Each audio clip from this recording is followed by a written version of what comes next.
Everyone, আপনারা যদি পাওয়ার movie দেখার জন্য ক্লিক করে থাকেন, আজকে আপনি অবশ্যই সঠিক জায়গায় ক্লিক করেছেন। পাওয়ার মুভিটি দেখতে হলে এই চ্যানেলে লাইক এবং সাবস্ক্রাইব করে পাশে বেল আইকনটি বাজিয়ে দিতে হবে বন্ধুরা, এবং পাওয়ার মুভিটির নামটি লিখে কমেন্টে টাইপ করে যেতে হবে বন্ধুরা। আপনাদেরকে এই পাওয়ার মুভি নিয়ে কিছু গুরুত্বপূর্ণ আলোচনা তুলে ধরার চেষ্টা করবো এবং এই মুভি কীভাবে দেখবেন তা আপনাদের মাঝে ডিটেলসে বলবো বন্ধুরা। এই পাওয়ার মুভিটি দেখতে হলে আমার এই চ্যানেল লাইক এবং সাবস্ক্রাইব করে পাশে বেল আইকনটি বাজিয়ে দিন বন্ধুরা, এবং ভিডিওটি আমার পূর্ণ দেখতে থাকুন। ভিডিওটি কেটে কেটে কিংবা স্কিপ করে একটুও দেখবেন না, ভিডিওটি পূর্ণ দেখতে থাকুন এবং আমার সাথে থাকুন। সো বন্ধুরা, পাওয়ার এই মুভিটি 2016 সালে ভারতীয় ভাষার রোমান্টিক চলচ্চিত্র ফিল্ম। এই মুভিটি নিয়ে আজকে আমি আপনাদের মাঝে আগে রিভিউ এবং এক্সপ্লেইন করতে চলেছি। আপনাদেরকে প্রত্যেকে অনেক অনেক ভালো লাগবে বন্ধুরা। ভিডিওটি রিভিউ মুভিটির রিভিউ এবং এক্সপ্লেইন জানছে তাহলে আমার ভিডিওটি পুনরায় দেখতে থাকুন এবং আমার সাথে থাকুন।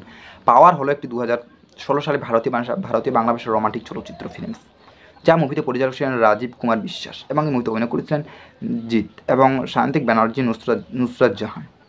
এই মুভিটির মুক্তির তারিখ ছিল 14 এপ্রিল 2006। দেশ ছিল ভারত এবং ভাষা ছিল বাংলা। বন্ধুরা, এই মুভিটির পটভূমি নিয়ে কিছু গুরুত্বপূর্ণ আলোচনা আপনাদের মাঝে করব।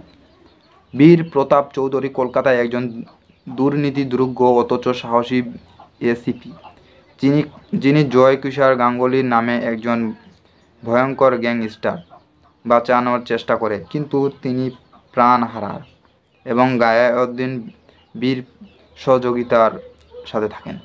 সো ভিউয়ার্স, এই মুভিটি গ্যাংস্টার এবং মুভিটি পাওয়ারে ছিল কলকাতায় জিৎ বীর প্রতাপের একজন বড় ধনজজ্জ ছেলে ছিলেন। সব বন্ধুরা, আপনাদেরকে ভিডিওটি পুনরায় অনেক অনেক ভালো লাগছে। ভিডিওটি ভালো লাগলে অবশ্যই চ্যানেল লাইক এবং সাবস্ক্রাইব করতে ভুলবেন না বন্ধুরা। পরের ভিডিওর জন্য অপেক্ষা হয়ে থাকবেন। ভালো থাকবেন, সুস্থ থাকবেন। অনেক অনেক ধন্যবাদ।